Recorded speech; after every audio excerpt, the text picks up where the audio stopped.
इस वीडियो में हम आपको कुरान पाक की दो अजीम और बाबरकत सूरतें सुनाने जा रहे हैं, सूरह यासीन और सूरह रहमान। अगर आप इन दोनों सूरतों को सिर्फ एक मरतबा भी दिल से सुन लें तो इंशाअल्लाह अल्लाह आपके बिगड़े हुए काम बनना शुरू हो जाएंगे। दोस्तों, सूरह यासीन को कुरान का दिल कहा जाता है और सूरह रहमान दिलों को सुकून देने वाली सूरत है। ये ऐसी बाबरकत सूरत है कि जिस नेक मकसद के लिए भी सुना जाए अल्लाह के हुक्म से वो मकसद पूरा हो जाता है। जिस घर में इन सूरतों की तिलावत होती है वहाँ बेशुमार बरकतें नाजिल होती हैं और अल्लाह ताला उस घर के लोगों को परेशानियों और मुसीबतों से महफूज रखता है। अगर आप रोज़ाना सूरह यासीन और सूरह रहमान सुनने का मामूल बना लें तो कामयाबी आपका मुक़द्दर बन सकती है। अगर आपको लगता है कि आपके घर या कारोबार पर किसी का नज़र है, रिज़्क़ में तंगी है, तो अपने घर या दुकान में इन सूरतों को चलाएं। इंशाअल्लाह बुरी नज़र, जादू और दिगर मनफी असरात ख़त्म हो जाएंगे और रिज़्क़ में बेपनाह बरकत होगी। याद रखें, इन सूरतों को सिर्फ सुनना है, लेकिन शर्त यह है सुनना शुरू करें तो मुकम्मल सुनें, अधूरा ना छोड़ें। अगर आप कुरान पाक से मोहब्बत करते हैं तो इस वीडियो को अभी लाइक करें। आखिर में दुआ है कि या अल्लाह, जो लोग सूरह यासीन और सूरह रहमान को मुकम्मल सुनते हैं अपनी रहमत से उनकी तमाम परेशानियां दूर फरमा, उनके बिगड़े हुए काम बना दे और उनकी जायज़ हाजात को पूरा फरमा। आमीन। दोस्तों, कमेंट में आमीन ज़रूर लिखें, क्या पता किसकी ज़ुबान से निकली दुआ कबूल हो जाए। आप अपने दिल में नेक मकसद रखकर इन मुबारक सूरतों को सुने। बिस्मिल्लाहिर्रहमानिर्रहीम। यासीन वल क़ुरआनिल हकीम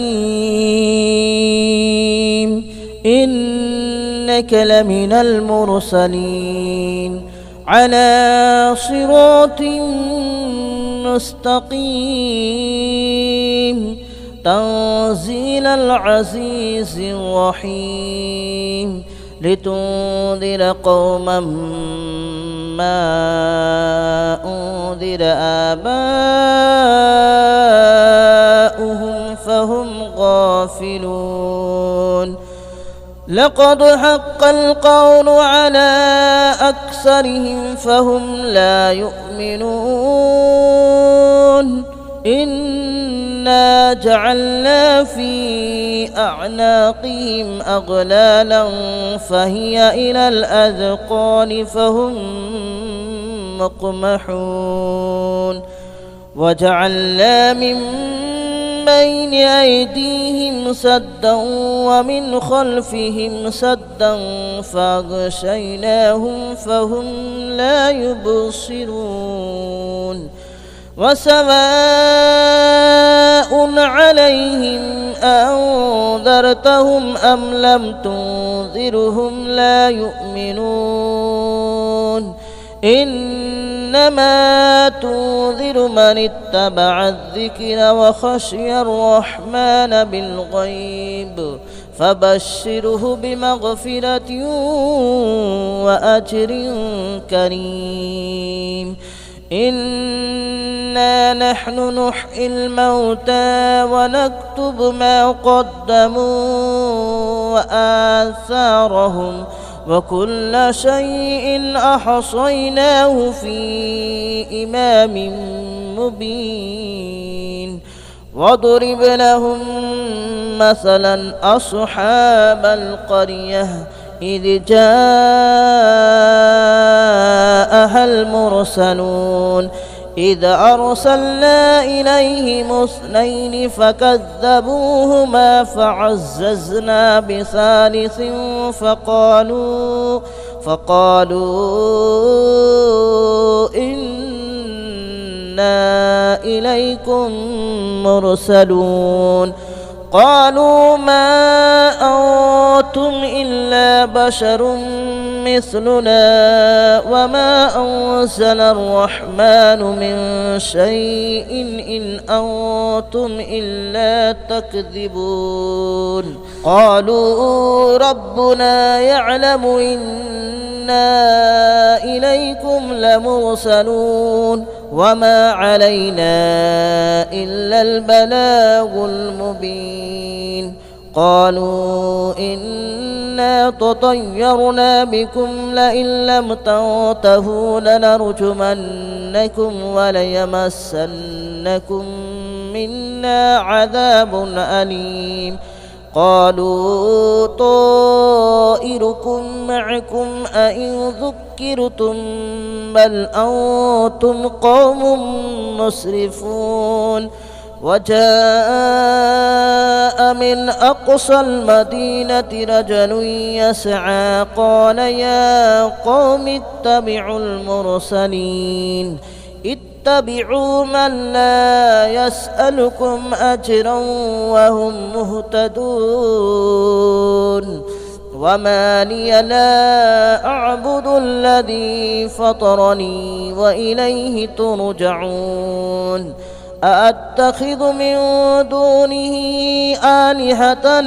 يردني الرحمن بضر لا تغن عني شفاءتهم شيئا ولا ينقذون إني إذا لفي ضلال مبين إني آمنت بربكم فاسمعون قيل ادخل الجنة قال يا ليت قومي يعلمون بما غفر لي ربي وجعلني من المكرمين وما أنزلنا على قومه من بعده من جود من السماء وما كنا منزلين إن كانت إلا صيحة واحدة فإذا هم خامدون يا حسرة على العباد ما يأتيهم من رسول إلا كانوا به يستهزئون ألم يروا كم أهلكنا قبلهم من القرون أنهم إليهم لا يرجعون وإن كل لما جميع لدينا محضرون وآية لهم الأرض الميتة أحييناها وأخرجنا منها حبا فمنه يأكلون وجعلنا فيها جنات من نخيل وأعناب وفجرنا فيها من العيون ليأكلوا من ثمره وما عملته أيديهم أفلا يشكرون سبحان الذي خلق الأزواج كلها مما تنبت الأرض ومن أنفسهم ومما لا يعلمون وآية لهم الليل نسلخ منه النهار فإذا هم مظلمون والشمس تجري لمستقر لها ذلك تقدير العزيز العليم والقمر قدرناه منازل حتى عاد كالعرجون القديم لا الشمس ينبغي لها أن تدرك القمر ولا الليل سابق النهار وكل في فلك يسبحون وآية لهم ألا حملنا ذريتهم في الفلك المشحون وخلقنا لهم من مثله ما يركبون وإن نشأ نغرقهم فلا صريخ لهم ولا هم ينقذون إلا رحمة منا ومتاعا إلى حين وإذا قيل لهم اتقوا ما بين أيديكم وما خلفكم لعلكم ترحمون وما تأتيهم من آية من آيات ربهم إلا كانوا عنها معرضين وإذا قيل لهم أنفقوا مما رزقكم الله قال الذين كفروا للذين آمنوا أنطعم من لو يشاء الله أطعمه إن أنتم إلا في ضلال مبين ويقولون متى هذا الوعد إن كنتم صادقين ما ينظرون إلا صيحة واحدة تأخذهم وهم يخصمون فلا يستطيعون توصية ولا إلى أهلهم يرجعون ونفخ في الصور فإذا هم من الأجداث إلى ربهم ينسلون قالوا يا ويلنا من بعثنا من مرقدنا هذا ما وعد الرحمن وصدق المرسلون إن كانت إلا صيحة واحدة فإذا هم جميع لدينا محضرون فاليوم لا تظلم نفس شيئا ولا تجزون إلا ما كنتم تعملون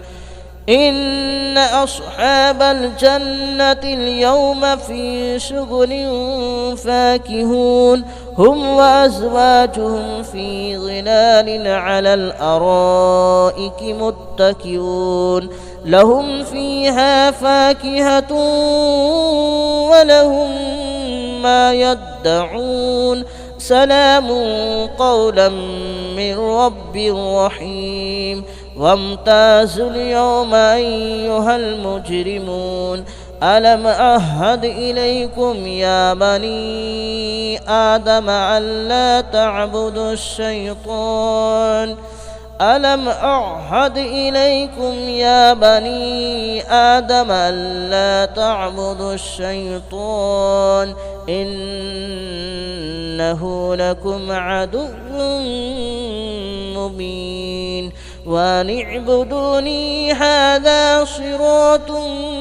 مستقيم ولقد أضل منكم جبلا كثيرا أفلم تكونوا تعقلون هذه جهنم التي كنتم توعدون اصلوها اليوم بما كنتم تكفرون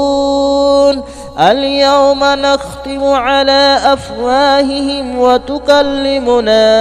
أيديهم وتشهد أرجلهم بما كانوا يكسبون ولو نشاء لطمسنا على أعينهم فاستبقوا الصراط فأنى يبصرون ولو نشاء لمسخناهم على مكانتهم فما استطاعوا مضيا ولا يرجعون ومن نعمره ننكسه في الخلق أفلا يعقلون وما علمناه الشعر وما ينبغي له إن هو إلا ذكر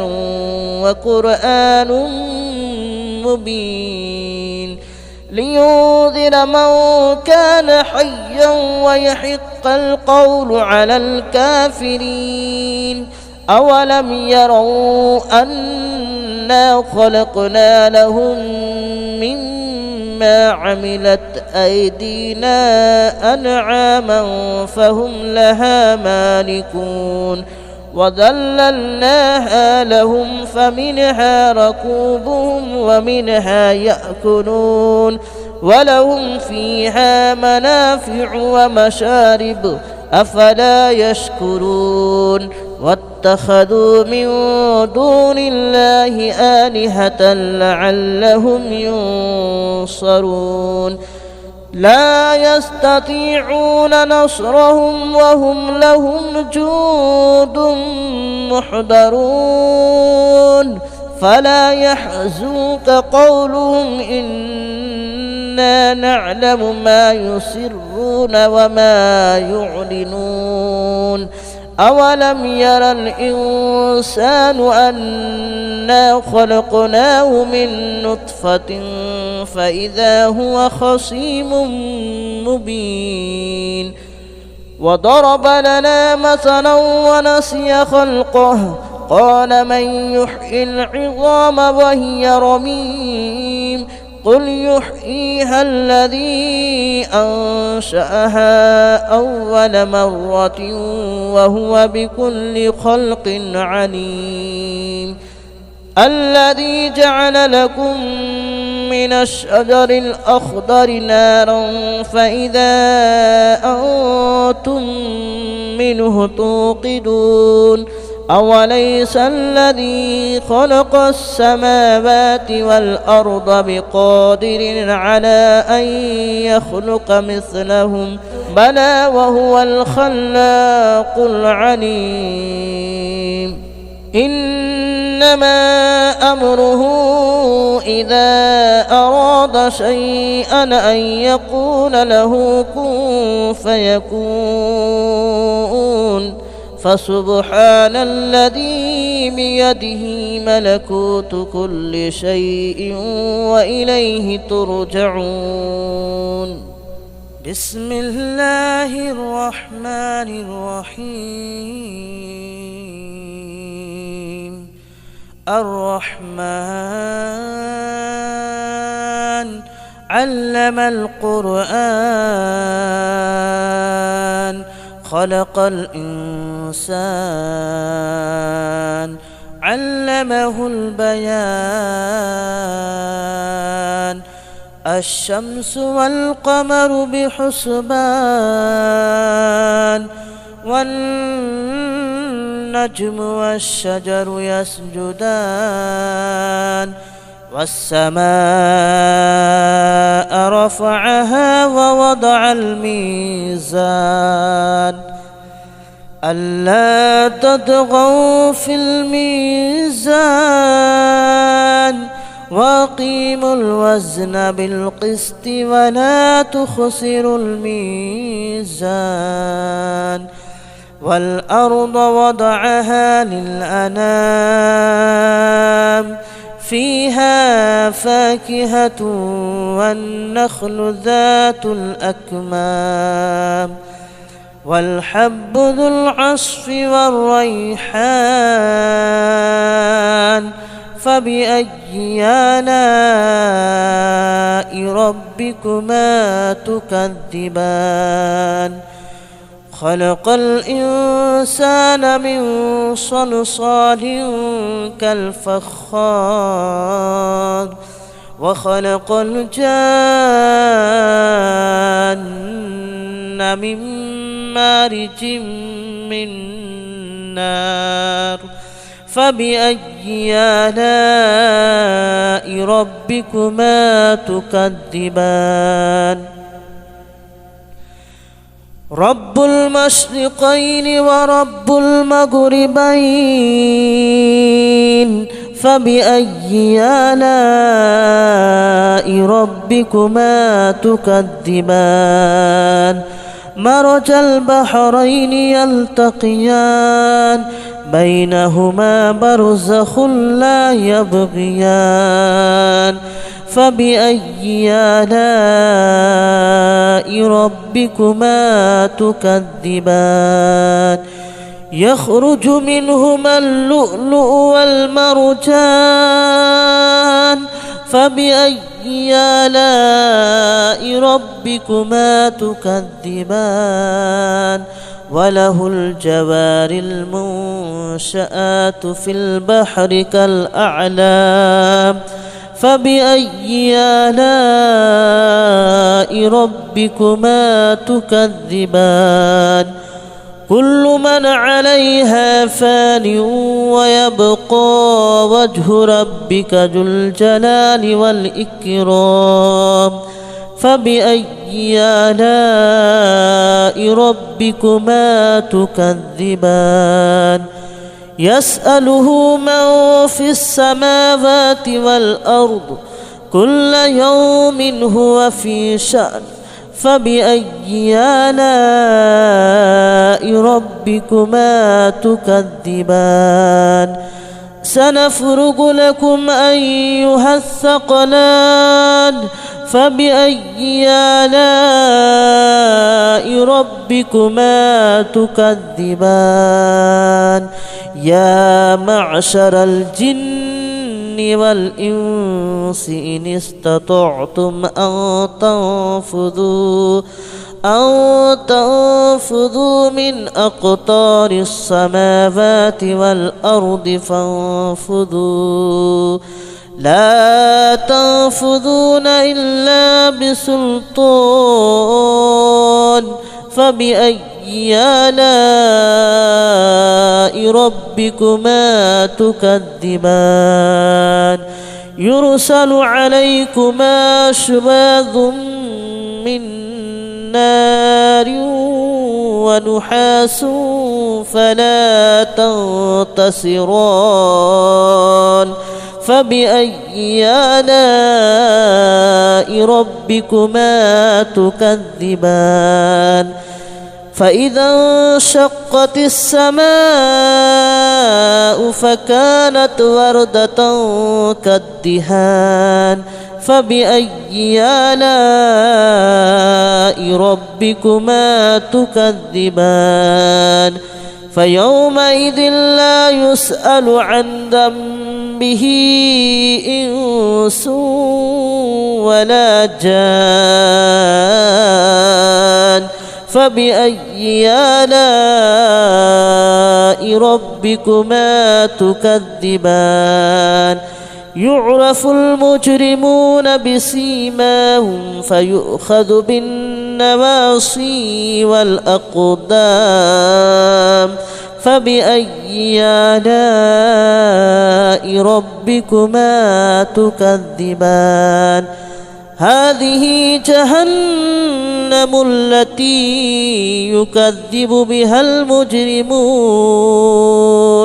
يطوفون بينها وبين حميم آن فبأي آلاء ربكما تكذبان ولمن خاف مقام ربه جنتان فبأي آلاء ربكما تكذبان ذواتا أفنان فبأي آلاء ربكما تكذبان فيهما عينان تجريان فبأي آلاء ربكما تكذبان فيهما من كل فاكهة زوجان فبأي آلاء ربكما تكذبان متكئين على فرش بطائنها من استبرق وجنى الجنتين دان فبأي آلاء ربكما تكذبان فيهن قاصرات الطرف لم يطمثهن إنس قبلهم ولا جان فبأي آلاء ربكما تكذبان كأنهن الياقوت والمرجان فبأي آلاء ربكما تكذبان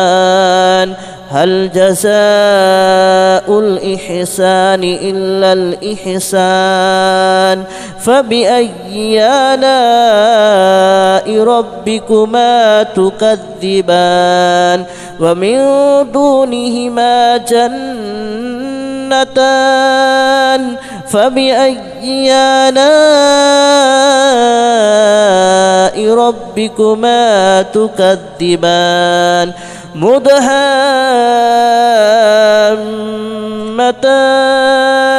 فبأي آلاء ربكما تكذبان فيهما عينان نضاختان فبأي آلاء ربكما تكذبان فيهما فاكهة ونخل ورمان فبأي آلاء ربكما تكذبان فيهن خيرات حسان فبأي آلاء ربكما تكذبان حور مقصورات في الخيام فبأي آلاء ربكما تكذبان لم يطمثهن إنس قبلهم ولا جان فبأي آلاء ربكما تكذبان متكئين على رفرف خضر وأبقري حسان فبأي آلاء ربكما تكذبان تبارك اسم ربك ذي الجلال والإكرام بسم الله الرحمن الرحيم إذا وقعت الواقعة ليس لوقعتها كاذبة خافضة رافعة إذا رجت الأرض رجا وبست الجبال بسا فكانت هباء منبثا وكنتم أزواجا ثلاثة فأصحاب الميمنة ما أصحاب الميمنة وأصحاب المشأمة ما أصحاب المشأمة والسابقون السابقون أولئك المقربون في جنات النعيم ثلة من الأولين وقليل من الآخرين على سرر موضونة متكئين عليها متقابلين يطوف عليهم ولدان مخلدون بأكواب وأباريق وكأس من معين لا يصدعون عنها ولا ينزفون وفاكهة مما يتخيرون ولحم طير مما يشتهون وحور عين كأمثال اللؤلؤ المكنون جزاء بما كانوا يعملون لا يسمعون فيها لغوا ولا تأثيما إلا قليلا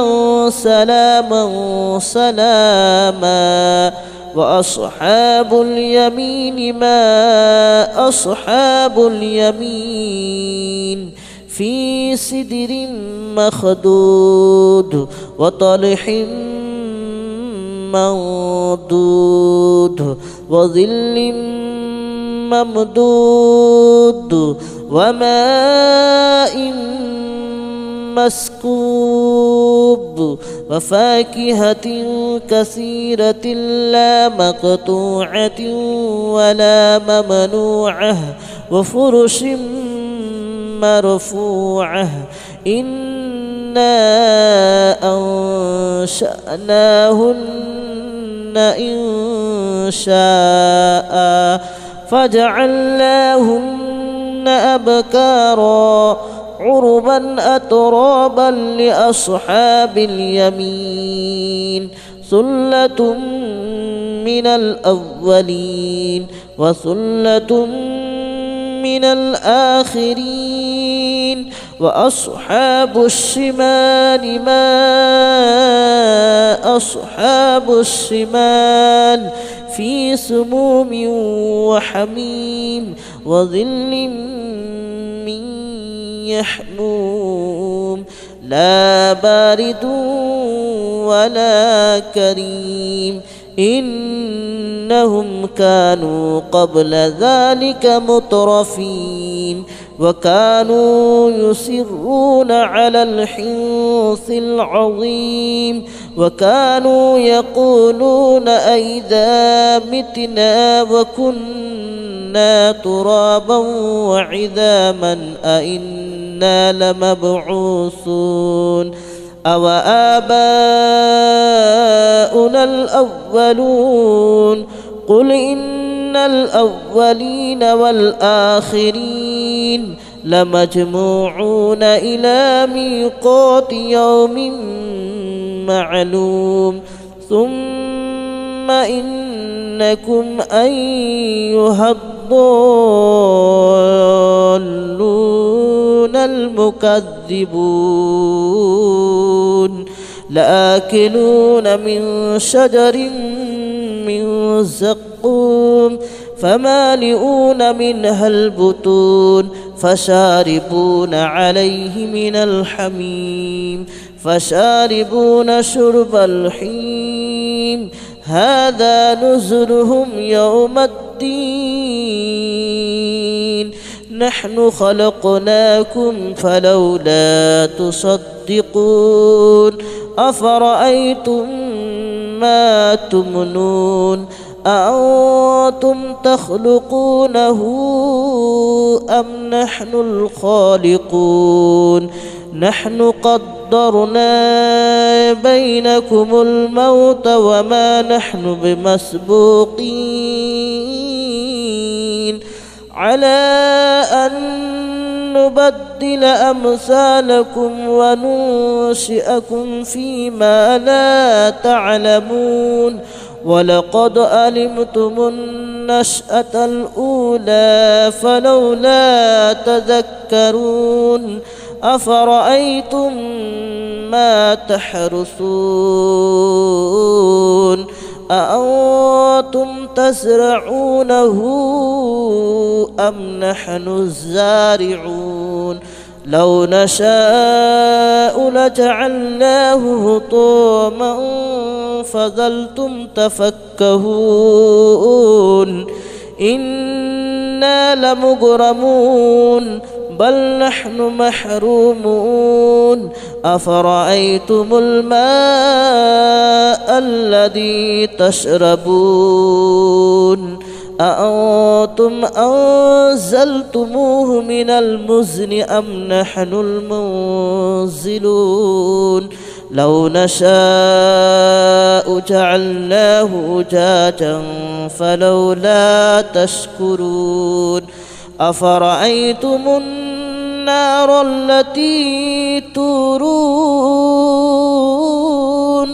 أأنتم أنشأتم شجرتها أم نحن المنشئون نحن جعلناها تذكرة ومتاعا للمتقين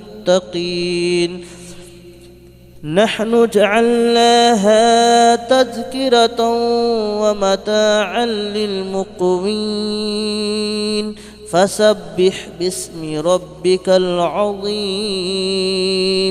فلا أقسم بمواقع النجوم وإنه لقسم لو تعلمون عظيم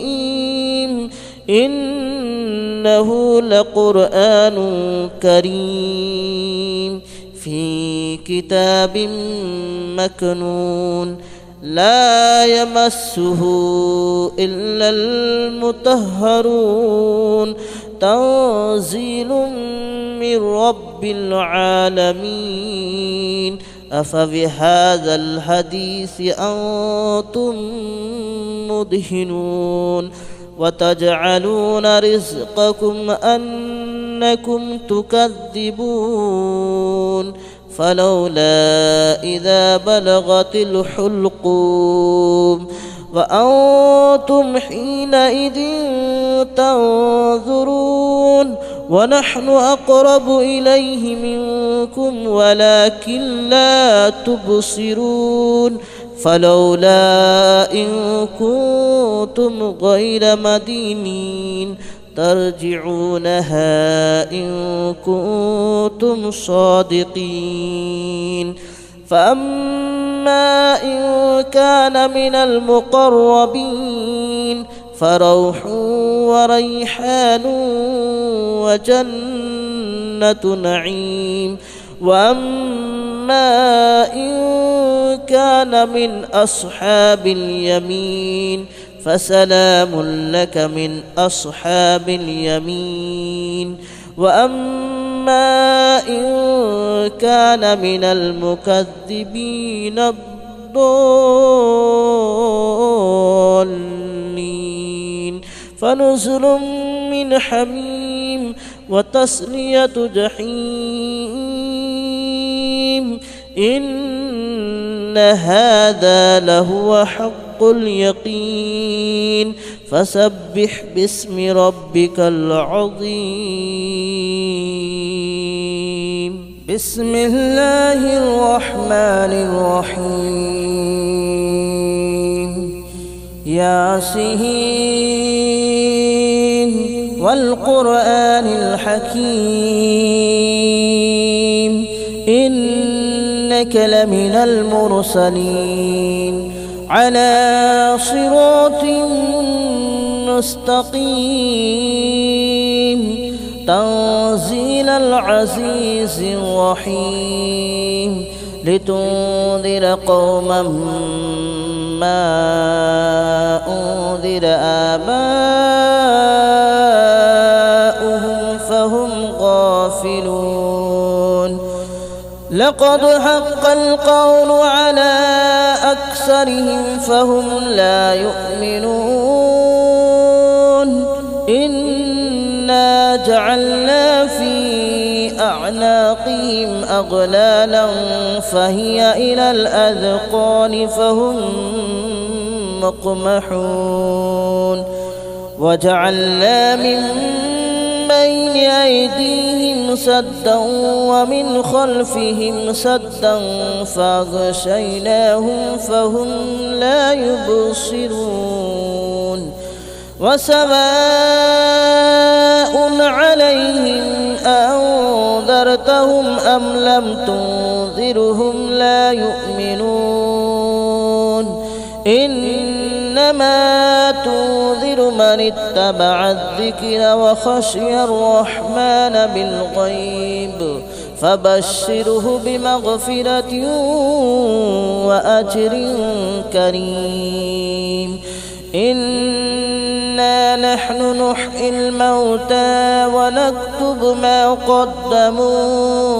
وآثارهم وكل شيء أحصيناه في إمام مبين. واضرب لهم مثلا أصحاب القرية إذ جاءها المرسلون إذ أرسلنا إليهم 2 فكذبوهما فعززنا بثالث فقالوا إنا إليكم مرسلون. قالوا ما أنتم إلا بشر مثلنا وما أنزل الرحمن من شيء إن أنتم إلا تكذبون. قالوا ربنا يعلم إنا إليكم لمرسلون وما علينا إلا البلاغ المبين. قالوا إنا تطيرنا بكم لئن لم تنتهوا لنرجمنكم وليمسنكم منا عذاب أليم. قالوا طائركم معكم أئن ذكرتم بل أنتم قوم مسرفون. وجاء من أقصى المدينة رجل يسعى قال يا قوم اتبعوا المرسلين اتبعوا من لا يسألكم أجرا وهم مهتدون. وما لي لا أعبد الذي فطرني وإليه ترجعون. أأتخذ من دونه آلهة إن يردني الرحمن بضر لا تغن عني شفاءتهم شيئا ولا ينقذون. إني إذا لفي ضلال مبين. آمنت بربكم فاسمعون. قيل ادخل الجنة قال يا ليت قومي يعلمون بما غفر لي ربي وجعلني من المكرمين. وما أنزلنا على قومه من بعده من جود من السماء وما كنا منزلين. إن كانت إلا صيحة واحدة فإذا هم خامدون. يا حسرة على العباد ما يأتيهم من رسول إلا كانوا به يستهزئون. ألم يروا كم أهلكنا قبلهم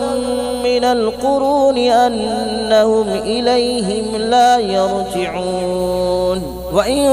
كل لما جميع لدينا محضرون. وآية لهم الأرض الميتة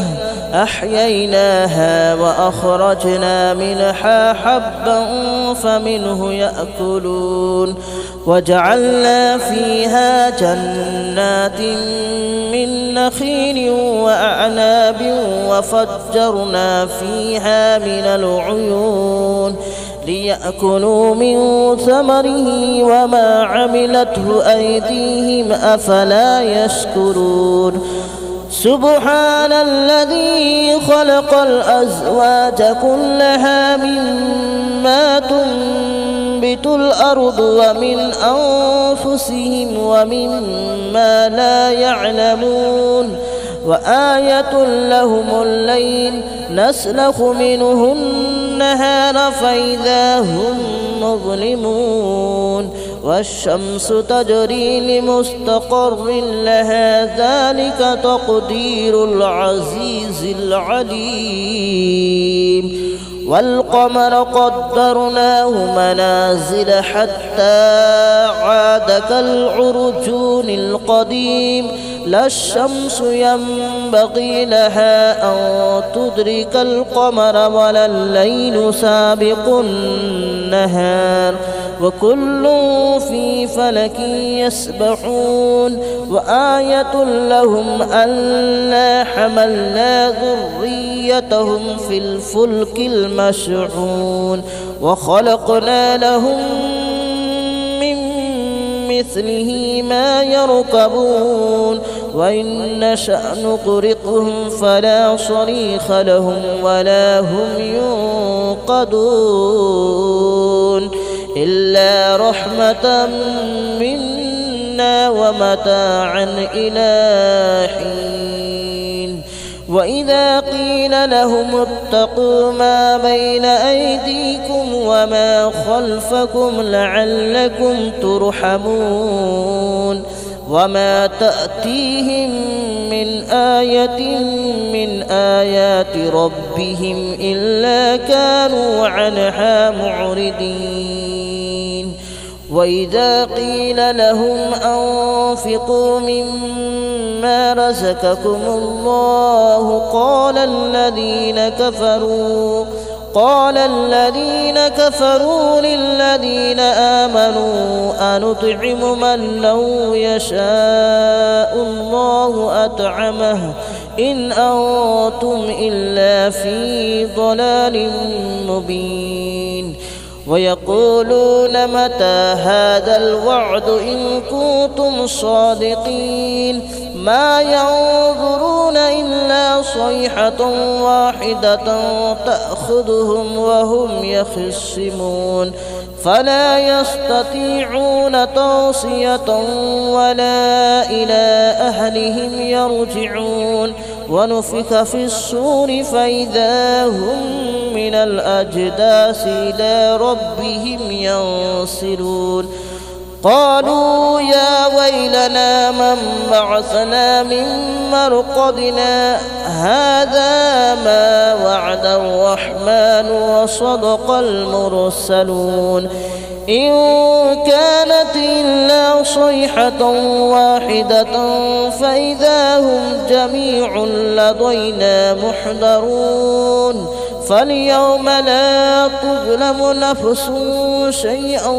ولا تجزون إلا ما كنتم تعملون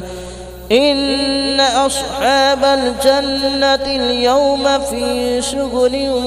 فاكهون هم وأزواجهم في ظلال على الأرائك متكئون لهم فيها فاكهة ولهم ما يدعون سلام قولا من رب رحيم وامتازوا اليوم أيها المجرمون ألم أعهد إليكم يا بني آدم ألا تعبدوا الشيطان ألم أعهد إليكم يا بني آدم ألا تعبدوا الشيطان إنه لكم عدو مبين وأن اعبدوني هذا صراط مستقيم ولقد أضل منكم جبلا كثيرا أفلم تكونوا تعقلون هذه جهنم التي كنتم توعدون اصلوها اليوم بما كنتم تكفرون اليوم نختم على أفواههم وتكلمنا أيديهم وتشهد أرجلهم بما كانوا يكسبون ولو نشاء لطمسنا على أعينهم فاستبقوا الصراط فأنى يبصرون ولو نشاء لمسخناهم على مكانتهم فما استطاعوا مضيا ولا يرجعون ومن نعمره ننكسه في الخلق أفلا يعقلون وما علمناه الشعر وما ينبغي له إن هو إلا ذكر وقرآن مبين لينذر من كان حيا ويحق القول على الكافرين أولم يروا أنا خلقنا لهم مما عملت أيدينا أنعاما فهم لها مالكون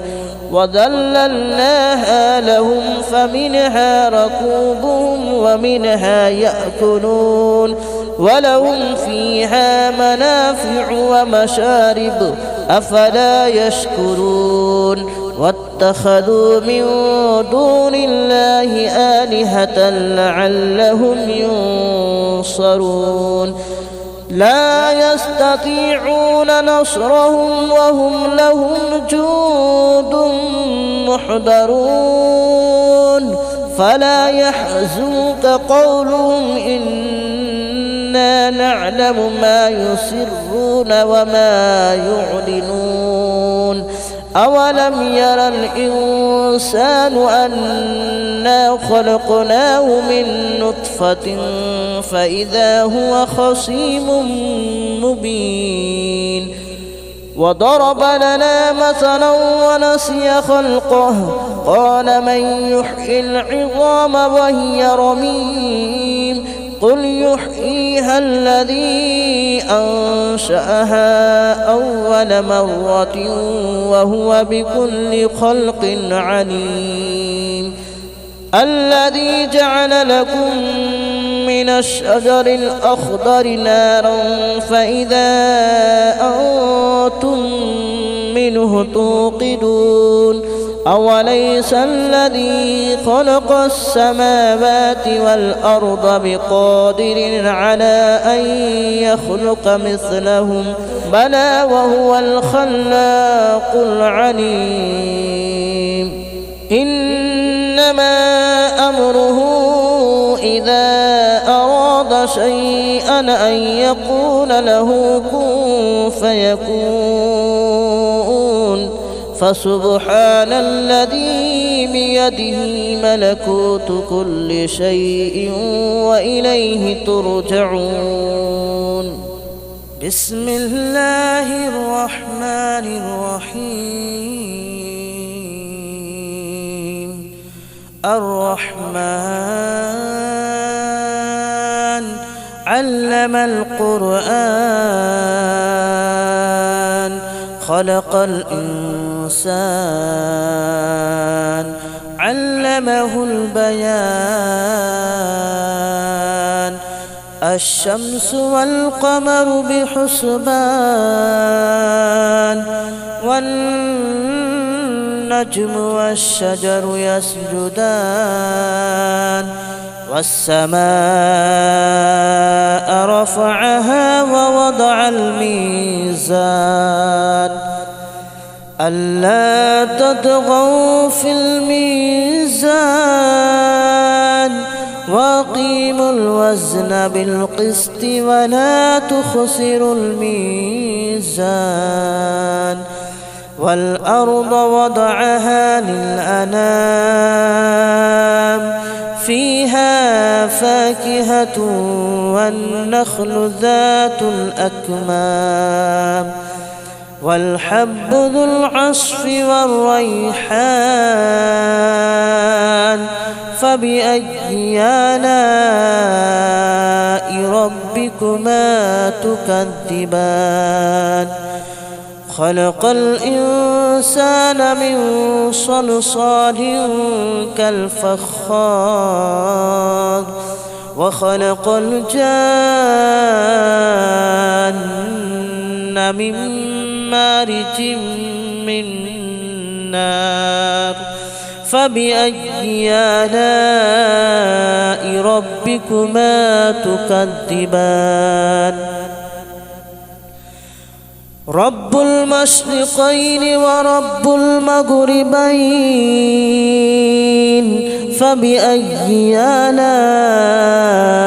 ربكما تكذبان مرج البحرين يلتقيان بينهما برزخ لا يبغيان فبأي آلاء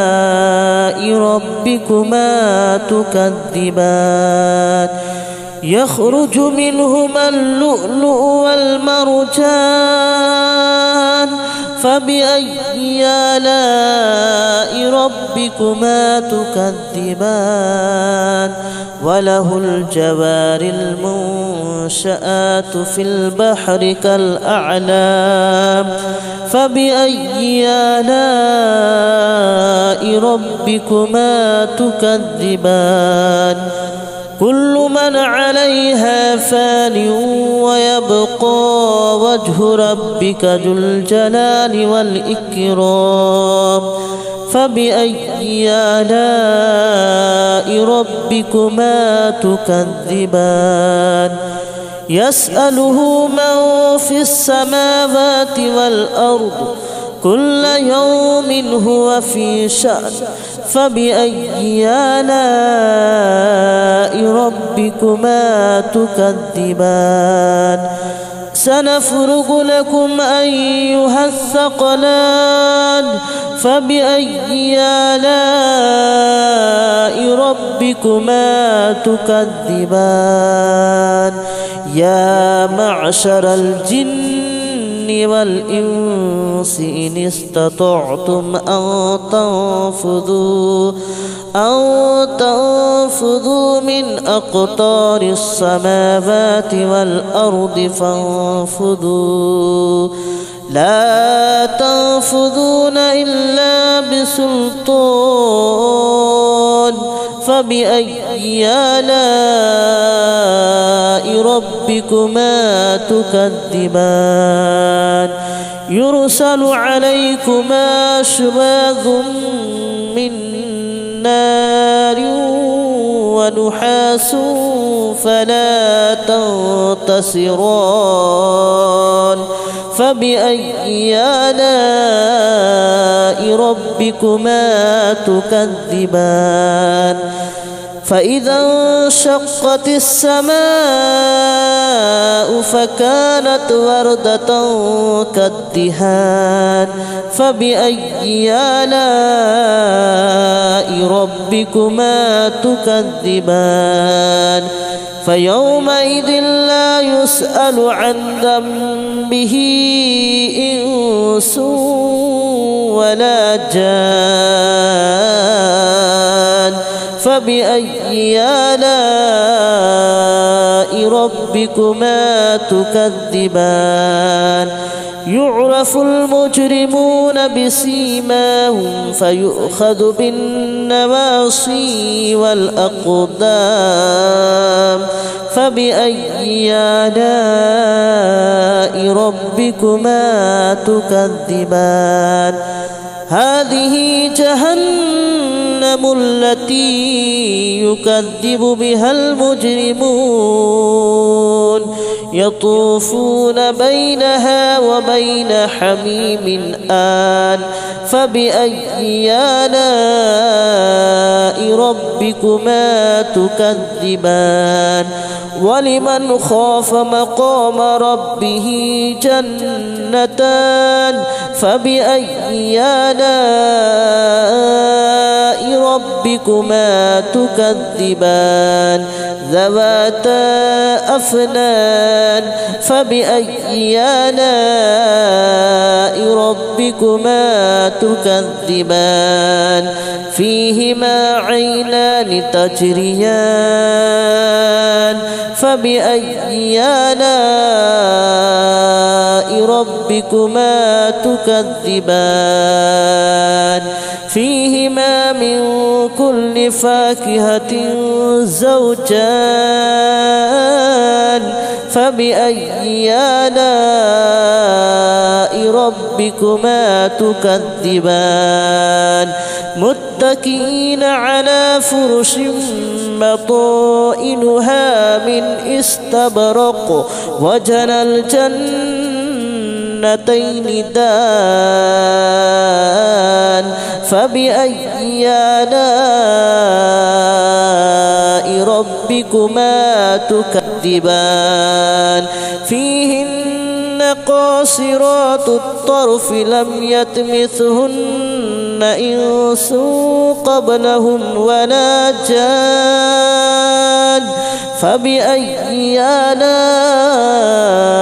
ربكما تكذبان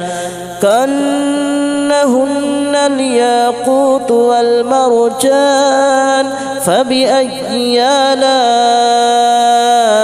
ربكما تكذبان هل جزاء الإحسان إلا الإحسان فبأي آلاء ربكما تكذبان ومن دونهما جنتان فبأي آلاء ربكما تكذبان مدهامتان فبأي آلاء ربكما تكذبان فيهما عينان نضاختان فبأي آلاء ربكما تكذبان فيهما فاكهة ونخل ورمان فبأي آلاء ربكما تكذبان فيهن خيرات حسان فبأي آلاء ربكما تكذبان حور مقصورات في الخيام فبأي آلاء ربكما تكذبان لم يطمثهن إنس قبلهم ولا جان فبأي آلاء ربكما تكذبان متكئين على رفرف خضر وأبقري حسان فبأي آلاء ربكما تكذبان تبارك اسم ربك ذي الجلال والإكرام بسم الله الرحمن الرحيم إذا وقعت الواقعة ليس لوقعتها كاذبة خافضة رافعة إذا رجت الأرض رجا وبست الجبال بسا فكانت هباء منبثا وكنتم أزواجا ثلاثة فأصحاب الميمنة ما أصحاب الميمنة وأصحاب المشأمة ما أصحاب المشأمة والسابقون السابقون أولئك المقربون في جنات النعيم ثلة من الأولين وقليل من الآخرين على سرر موضونة متكئين عليها متقابلين يطوف عليهم ولدان مخلدون بأكواب وأباريق وكأس من معين لا يصدعون عنها ولا ينزفون وفاكهة مما يتخيرون ولحم طير مما يشتهون وحور عين كأمثال اللؤلؤ المكنون جزاء بما كانوا يعملون لا يسمعون فيها لغوا ولا تأثيما إلا قليلا سلاما سلاما وأصحاب اليمين ما أصحاب اليمين في سدر مخدود وطلح منضود وظل ممدود وماء مسكوب وفاكهة كثيرة لا مقطوعة ولا ممنوعة وفرش مرفوعة إنا أنشأناهن إن شاء فجعلناهن أبكارا عربا أترابا لأصحاب اليمين ثلة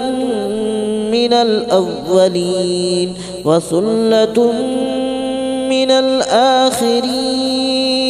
وأصحاب الشمال ما أصحاب الشمال في سموم وحميم وظل من يحموم لا بارد ولا كريم إنهم كانوا قبل ذلك مترفين وكانوا يصرون على الحنث العظيم وكانوا يقولون أئذا متنا وكنا ترابا وعظاما أئنا لمبعوثون أو آباؤنا الأولون قل إن الأولين والآخرين لمجموعون إلى ميقات يوم معلوم ثم إنكم أيها الضالون المكذبون لآكلون من شجر من زقوم فمالئون منها البطون فشاربون عليه من الحميم فشاربون شرب الحميم هذا نزلهم يوم الدين نحن خلقناكم فلولا تصدقون أفرأيتم ما تمنون أأنتم تخلقونه أم نحن الخالقون نحن قدرنا بينكم الموت وما نحن بمسبوقين على أن نبدل أمثالكم وننشئكم فيما لا تعلمون ولقد علمتم النشأة الأولى فلولا تذكرون أفرأيتم ما تحرثون أأنتم تزرعونه أم نحن الزارعون لو نشاء لجعلناه حطاما فظلتم تفكهون إنا لمغرمون بل نحن محرومون أفرأيتم الماء الذي تشربون أأنتم أنزلتموه من المزن أم نحن المنزلون لو نشاء جعلناه أجاجا فلولا تشكرون أفرأيتم النار التي تورون أأنتم أنشأتم شجرتها أم نحن المنشئون نحن جعلناها تذكرة ومتاعا للمتقين نحن جعلناها تذكرة ومتاعا للمقوين فسبح باسم ربك العظيم فلا أقسم بمواقع النجوم وإنه لقسم لو تعلمون عظيم إنه لقرآن كريم في كتاب مكنون لا يمسه إلا المطهرون تنزيل من رب العالمين أفبهذا الحديث أنتم مدهنون وتجعلون رزقكم أنكم تكذبون فلولا إذا بلغت الحلقوم وأنتم حينئذ تنظرون ونحن أقرب إليه منكم ولكن لا تبصرون فلولا إن كنتم غير مدينين ترجعونها إن كنتم صادقين فأما إن كان من المقربين فروح وريحان وجنة نعيم وأما إن كان من أصحاب اليمين فسلام لك من أصحاب اليمين وأما إن كان من المكذبين الضالين فنزل من حميم وتصلية جحيم إن هذا لهو حق اليقين فسبح باسم ربك العظيم بسم الله الرحمن الرحيم ياسين والقرآن الحكيم إنك لمن المرسلين على صراط مستقيم تنزيل العزيز الرحيم لتنذر قوما ما أنذر آباؤهم فهم غافلون لقد حق القول على أكثرهم فهم لا يؤمنون إنا جعلنا في أعناقهم أغلالا فهي إلى الأذقان فهم مقمحون وجعلنا من بين أيديهم سدا ومن خلفهم سدا فأغشيناهم فهم لا يبصرون وسواء عليهم أنذرتهم أم لم تنذرهم لا يؤمنون إنما تنذر من اتبع الذكر وخشي الرحمن بالغيب فبشره بمغفرة وأجر كريم إنا نحن نحيي الموتى ونكتب ما قدموا وآثارهم وكل شيء أحصيناه في إمام مبين واضرب لهم مثلا أصحاب القرية إذ جاءها المرسلون إذ أرسلنا إليهم اثنين فكذبوهما فعززنا بثالث فقالوا إنا إليكم مرسلون قالوا ما أنتم إلا بشر مثلنا وما أنزل الرحمن من شيء إن أنتم إلا تكذبون قالوا ربنا يعلم إنا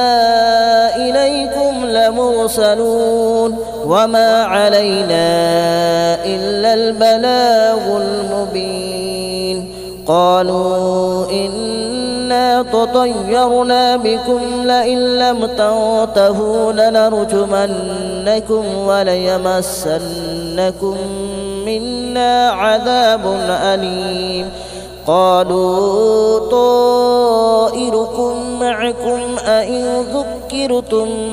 بل أنتم قوم مسرفون وجاء من أقصى المدينة رجل يسعى قال يا قوم اتبعوا المرسلين اتبعوا من لا يسألكم أجرا وهم مهتدون وما لي لا أعبد الذي فطرني وإليه ترجعون أأتخذ من دونه آلهة إن يردني الرحمن بضر لا تغن عني شفاءتهم شيئا ولا ينقذون إني إذا لفي ضلال مبين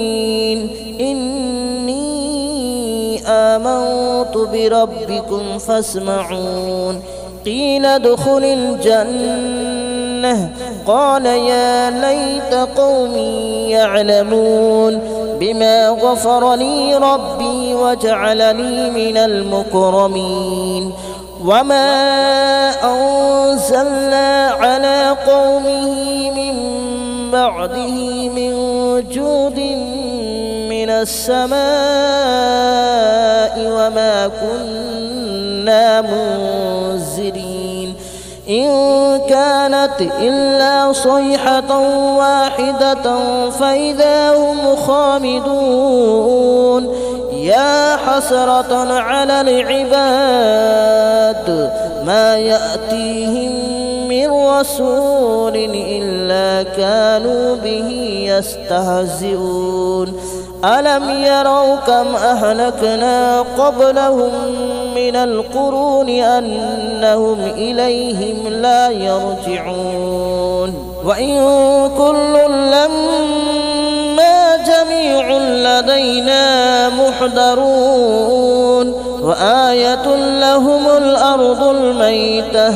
أحييناها وأخرجنا منها حبا فمنه يأكلون وجعلنا فيها جنات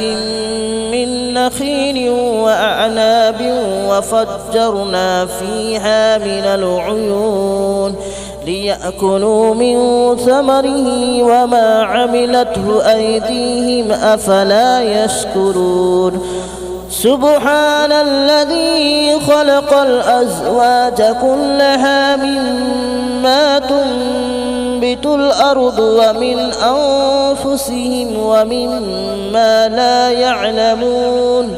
وآية لهم الليل نسلخ منه النهار فإذا هم مظلمون والشمس تجري لمستقر لها ذلك تقدير العزيز العليم والقمر قدرناه منازل حتى عاد كالعرجون القديم لا الشمس ينبغي لها أن تدرك القمر ولا الليل سابق النهار وكل في فلك يسبحون وآية لهم ألا حملنا ذريتهم في الفلك المشحون وخلقنا لهم من مثله ما يركبون وإن نشأ نغرقهم فلا صريخ لهم ولا هم ينقذون إلا رحمة منا ومتاعا إلى حين وإذا قيل لهم اتقوا ما بين أيديكم وما خلفكم لعلكم ترحمون وما تأتيهم من آية من آيات ربهم إلا كانوا عنها معرضين وإذا قيل لهم أنفقوا مما رزقكم الله قال الذين كفروا للذين آمنوا أنطعم من لو يشاء الله أطعمه إن أنتم إلا في ضلال مبين ويقولون متى هذا الوعد إن كنتم صادقين ما ينظرون إلا صيحة واحدة تأخذهم وهم يخصمون فلا يستطيعون توصية ولا إلى أهلهم يرجعون ونفخ في الصور فإذا هم من الأجداث إلى ربهم ينسلون قالوا يا ويلنا من بعثنا من مرقدنا هذا ما وعد الرحمن وصدق المرسلون إن كانت إلا صيحة واحدة فإذا هم جميع لدينا محضرون فاليوم لا تظلم نفس شيئا ولا تجزون إلا ما كنتم تعملون إن أصحاب الجنة اليوم في شغل فاكهون هم وأزواجهم في ظلال على الأرائك متكئون لهم فيها فاكهة ولهم ما يدعون سلام قولا من رب رحيم وامتازوا اليوم أيها المجرمون ألم أعهد إليكم يا بني آدم ألا تعبدوا الشيطان ألم أعهد إليكم يا بني آدم ألا تعبدوا الشيطان إنه لكم عدو مبين وأن اعبدوني هذا صراط مستقيم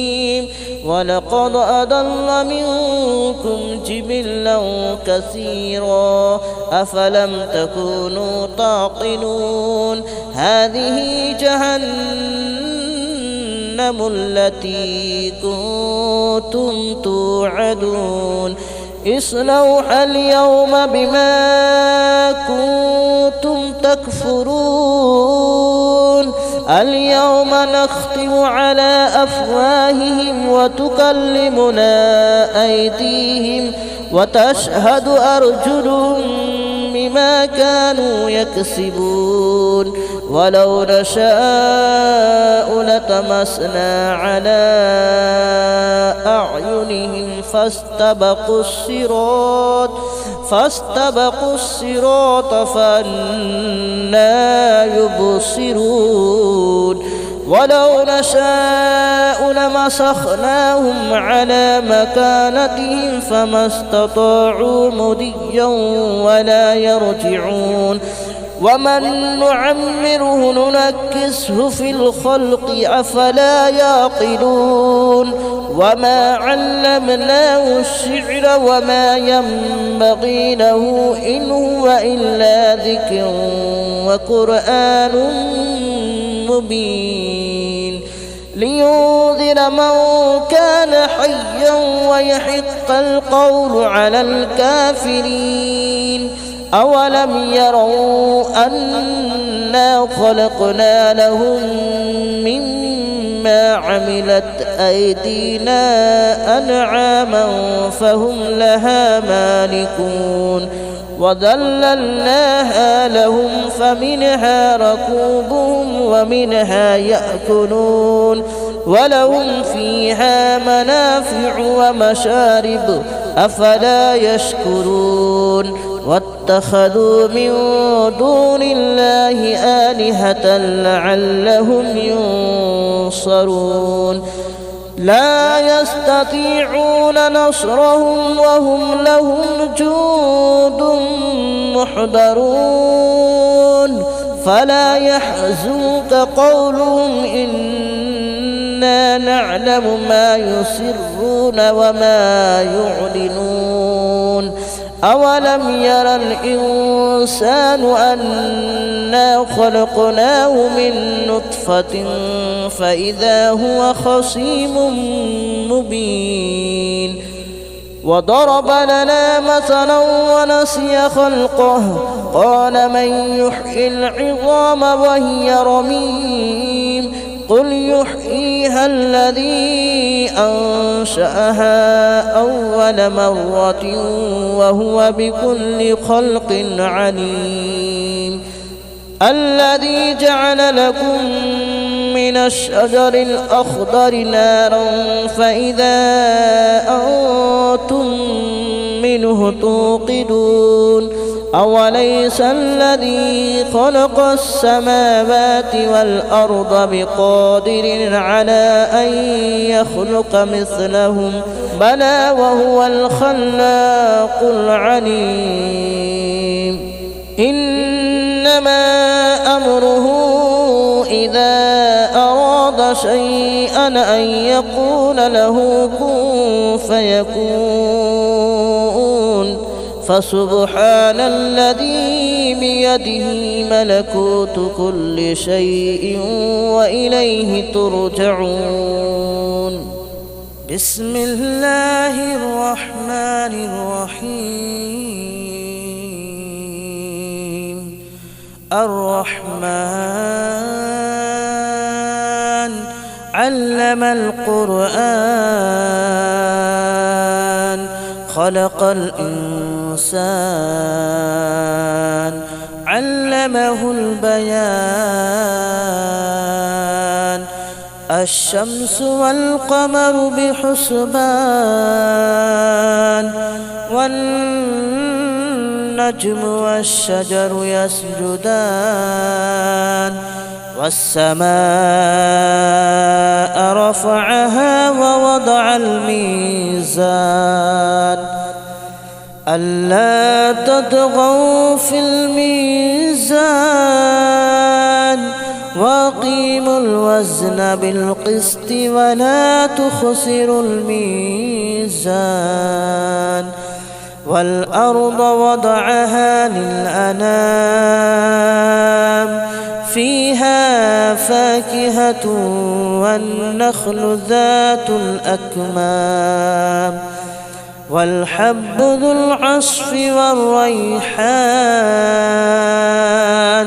فبأي آلاء ربكما تكذبان خلق الإنسان من صلصال كالفخار وخلق الجان من مارج من نار فبأي آلاء ربكما تكذبان رب المشرقين ورب المغربين فبأي آلاء ربكما تكذبان مرج البحرين يلتقيان بينهما برزخ لا يبغيان فبأي آلاء ربكما تكذبان